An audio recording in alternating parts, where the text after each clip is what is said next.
नमस्कार, न्यूज 18 के digital platform पर आपका बहुत स्वागत है। मैं हूं आपके साथ अंशिका पाठक।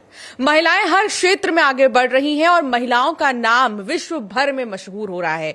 हर क्षेत्र में अभी हाल ही में हमने देखा सुनीता विलियम्स, जो कि भारत की बेटी हैं, उन्होंने भारत का नाम रोशन कर दिया है। तो वहीं महिलाएं हर क्षेत्र में क्योंकि आगे बढ़ रही हैं, ऐसे में हमारे साथ खास मेहमान है। आज उनसे हम चर्चा करेंगे, बातचीत करेंगे कि कपड़ों के क्षेत्र में कैसे अब धीरे धीरे महिलाएं आगे बढ़ रही हैं और वो क्या खास कर रही हैं।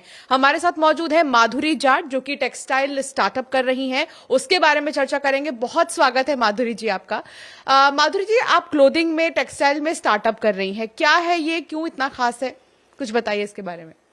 तो बेसिकली जैसे इंडिया ग्रो हो रहा है और हम क्लाइमेट चेंज को अभी महसूस कर रहे हैं, उसके लिए हमें थोड़ा सस्टेनेबिलिटी के तरफ जाना होगा, जहाँ पे हमें सिर्फ ये नहीं है कि इन्वायरमेंटल सस्टेनेबिलिटी को इंक्लूड करना पड़ेगा, बट हमें सोशल और इकोनॉमिक अपॉर्चुनिटीज भी क्रिएट करनी पड़ेगी in the remote villages of the country. तो पिथोरा इंडिया मेरी ब्रांड का नेम है और हम उसके थ्रू वो ही कर रहे हैं कि एमपी के अलग अलग हिस्सों के गांवों की महिलाओं को रोजगार दे रहे हैं, जहां पर वो शहर नहीं जा सकती काम के पर्पज से। अच्छा, आप हरदा की रहने वाली हैं, तो हरदा में इसकी कितनी ज्यादा जरूरत आपको लगी? और जैसा कि आपने कहा कि मध्य प्रदेश के अलग अलग आप क्षेत्रों में भी इसको एक्सपैंड करेंगी, तो क्या वो पूरा प्रोसेस होगा और उसमें क्या महिलाओं का रोल रहने वाला है? तो हमारा जो आइडिया है मेनली हरदा मध्य प्रदेश के जो मेन टेक्सटाइल विलेजेस है, वहां से हम अपना रॉ मटेरियल मैन्युफैक्चर करवा के जो स्टिचिंग और फाइनल फिनिशिंग है वो हम हरदा की महिलाओं से करवा रहे हैं, क्योंकि वहाँ जो स्किल्ड लेबर जो है वो मेनली स्टिचिंग में है। तो ये हम हरदा में कर रहे हैं। और तो किस तरह के कपड़े बनेंगे उसमें, मतलब उसके बारे में भी कुछ बताइए। वो कितना अलग होगा बाकी के कपड़ों से? तो हम शुरुआत जो कर रहे हैं वो हैंड वूवन कपड़ों से कर रहे हैं और नेचुरल डाई का यूज करके हम चीजें बना रहे हैं। और हमारे जो डिजाइन है वो मैंने अपनी एजुकेशन इटली और यूके में की है, तो डिजाइन जो है वो ग्लोबल लेवल के होंगे, ना कि हम सिर्फ ट्रेडिशनल क्राफ्ट को यूज करके ट्रेडिशनल ही कपड़े बना रहे हैं। अच्छा, आपने बोला माधुरी जी कि बहुत ऐसी महिलाएं जो शहर तक नहीं जा पाती हैं, जिनके पास रोजगार नहीं है, उनको आप ये फैसिलिटीज प्रोवाइड करेंगी। लेकिन क्या उन्हें ये पता है कि जो आजकल का ट्रेंड चल रहा है या जो आजकल की चॉइस चल रही है, वो कैसे शिक्षित होंगी, वो कैसे ट्रेनिंग इसका हासिल करेंगी? तो उसके लिए हमारी इन हाउस डिज़ाइन टीम है, वो डिज़ाइन करती है। फिर हम विलेजेस में जाके उनसे डिस्कस करते हैं कि आप जिस टेक्निक को यूज़ कर रही हैं, क्या उसमें ये डिज़ाइंस पॉसिबल है। और उन्हें हम एजुकेट भी करते हैं अलग अलग चीज़ों में। फॉर एग्जांपल कलर ब्लॉकिंग क्या होती है, उन्हें ये जो मॉडर्न शब्द हैं वो पता नहीं होते हैं, बट उन्हें सेंसेस होते हैं कि हाँ ये कैसे काम करते हैं। तो हम स्किल डेवलपमेंट के थ्रू उनको एजुकेट करके और इसमें आगे कर रहे हैं। खादी को प्रधानमंत्री नरेंद्र मोदी ने बहुत बढ़ावा दिया है और अब जो खादी बहुत पहले नहीं जाना जाता था, अब वो ट्रेंड सेटर भी बन चुका है, ट्रेंड में आ गया है। आपके कपड़े की क्या खासियत होगी और कलर्स आप कैसे उसको सेलेक्ट करेंगे? आपका उस पर क्या रहेगा विजन? ये विलेजेस जिनकी मैं बात कर रही हूँ, ये मेनली ट्राइबल विलेजेस हैं। तो हमारी जो इंस्पिरेशन है ये इन्हीं गांवों से है कि ये किस टाइप के पैटर्न और मोटिव यूज करते हैं, किस टाइप के कलर ये सालों से यूज कर रहे हैं। तो उसी से इंस्पायर होके हमारे डिजाइन्स और कलर होंगे। आपको ये थॉट आया कैसे? और क्योंकि आपने कहा कि आप यूके में आपने एजुकेशन आपने अपनी कंप्लीट की और इन चीजों के बारे में भी आपने वहां से अडॉप्ट किया है नॉलेज, तो कैसे ये स्टार्टअप आपके ख्याल में आया? और बीइंग अ फीमेल ऑल्सो, ये कितना ईजी आपके लिए? क्योंकि अभी तो स्टार्टअप में आपके लिए भी फाइनेंशियली भी देखे तो बहुत बर्डन तो होगा ही, तो कैसे आप इसको टैकल कर रहे हो? तो ये मैंने एक्चुअली अपनी मदर से ये देखा है। वो लास्ट 15 इयर्स से अपने फार्म पे लगभग 150 महिलाओं को रोजगार दे रही हैं। तो वो अपने फील्ड में दे रही हैं और मतलब हमेशा से मेरा जो इंटरेस्ट रहा है वो फैशन में रहा है।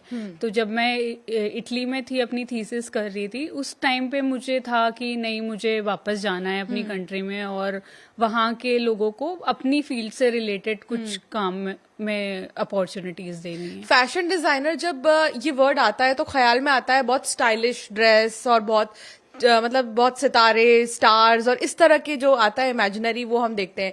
लेकिन जैसा आप ब्रीफ कर रही हैं, जो आप अभी एक्सपैंड करने वाली हैं अपने काम को, वो एकदम इससे अलग है। तो एज अ फैशन डिजाइनर पहले ये सोचना कि मुझे इसमें इंटरेस्ट था और इससे हटके चीजें आगे बढ़ाना, how was challenging it was? It was like quite challenging because मतलब in my opinion fashion is not about looking good. एक पर्पस भी होना चाहिए कोई भी फील्ड या कोई भी बिजनेस का.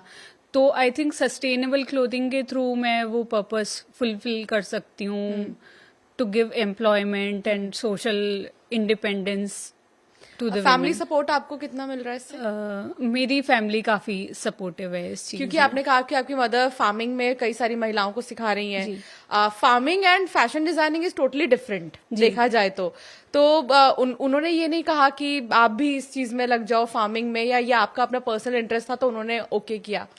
हाँ, मतलब जो चीज वो नहीं कर पाई मुझे लगता है तो उन्होंने मुझे वो अपॉर्चुनिटी दी है. और मेरी फील्ड में मतलब इन द एंड जो पर्पस है वो तो सेम ही है, to give opportunities to the rural women. तो आई थिंक मतलब इतना कोई इशू नहीं है उनको कि मैं फार्मिंग में जाऊं या अपनी फील्ड में करूं. अच्छा, आपको लगता है क्योंकि बहुत सारे ब्रांड्स, ऐसा नहीं है कि कोई ब्रांड ना हो, फैशन डिजाइनिंग में भी, कपड़ों में भी, स्टाइल में भी बहुत सारे ब्रांड्स हैं, आपके लिए बहुत बड़ा चैलेंज रहेगा अपने ब्रांड को एस्टैब्लिश करने के लिए और उस पर थोड़ी मतलब कहते हैं विश्वसनीयता बढ़ाने के लिए भी. तो ये चैलेंज आप समझती हैं? हाँ, मतलब ये चैलेंजिंग तो है, बट जो स्टोरी हम दे रहे हैं लोगों को कि एक ग्रास रूट के लोगों को हम एक बॉटम लेवल के लोगों को कनेक्ट कर रहे हैं. और सिर्फ ये नहीं कर रहे हम, बट जो अर्बन कंज्यूमर हैं हमारे, वो इन द एंड एक रूरल विमेन को फाइनेंशियली इंडिपेंडेंट कर रहे हैं. तो जो हमारी स्टोरी है और जो हमारी टेक्निक्स हैं, आई थिंक वो compete कर सकती हैं दूसरी ब्रांड्स के साथ. अच्छा माधुरी जी, क्योंकि आप टेक्सटाइल के फील्ड में, क्योंकि आप क्लोथिंग स्टार्टअप में बहुत बड़ा काम करने जा रही हैं, उसके लिए हमारे बेस्ट विशेस हैं आपको.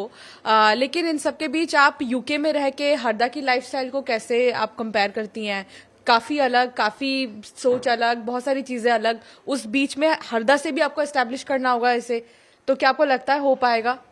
हाँ, मतलब मेरा मानना है कि वाई नॉट. मतलब अगर मैं यूके चली गई हूँ बट इन द एंड मैं हूँ तो हरदा से ही ना. मैंने अपना चाइल्डहुड वहीं पे गुजारा है और मतलब जब तक हम बॉटम लेवल पे नहीं आएंगे वो पॉसिबल भी नहीं हो सकता. यूके में भी इसको एक्सपैंड करोगे? हाँ, मतलब एमपी के बाद धीरे हाँ, इसको ग्लोबल ले जाने का ही है. एक्सपोर्ट हम शुरुआत से एक्सपोर्ट भी शुरू कर रहे हैं. डिफरेंट एग्जीबिशन के थ्रू भी हम चाह रहे हैं कि हम इसको ग्लोबल लेके जाएं ना. एट द एंड आप अपने ब्रांड के बारे में अगर कुछ कहना चाहें तो जरूर कह सकती हैं कि कितना खास ये होगा, और आपको बेस्ट विशेस. Thank you. मतलब आई थिंक आप देखोगे डिजाइन और बाय करोगे तब आपको वो स्टोरी और वो पर्पस समझ आएगा. तो यही मैं रिक्वेस्ट कर सकती हूँ कि एक बार आप खरीद के देखो, फिर आप मतलब. अच्छा, आखिरी में सवाल ये है, क्योंकि हर कोई अगर किसी नई चीज को एक्सप्लोर करता है तो अपनी जेब जरूर टटोलता है कि हमारे लिए वो अफोर्डेबल होगी या नहीं होगी, तो वो आप ही से मैं जानना चाहूंगी. मतलब मेरा मानना है कि अफोर्डेबल लग्जरी बना रही हूँ मैं, but at the same time मैं अपने जो विमेन्स हैं उनको फेयर वेजेस भी देना चाहती हूँ. तो ये एक टाइप का अफोर्डेबल लग्जरी ब्रांड है कि ओकेजनली आप ले सकते हो, आप पहन सकते हो और क्वालिटी में बेस्ट आपको मिलेगा. ये बहुत शुक्रिया माधुरी जी हमारे साथ जुड़ने के लिए, बातचीत के लिए.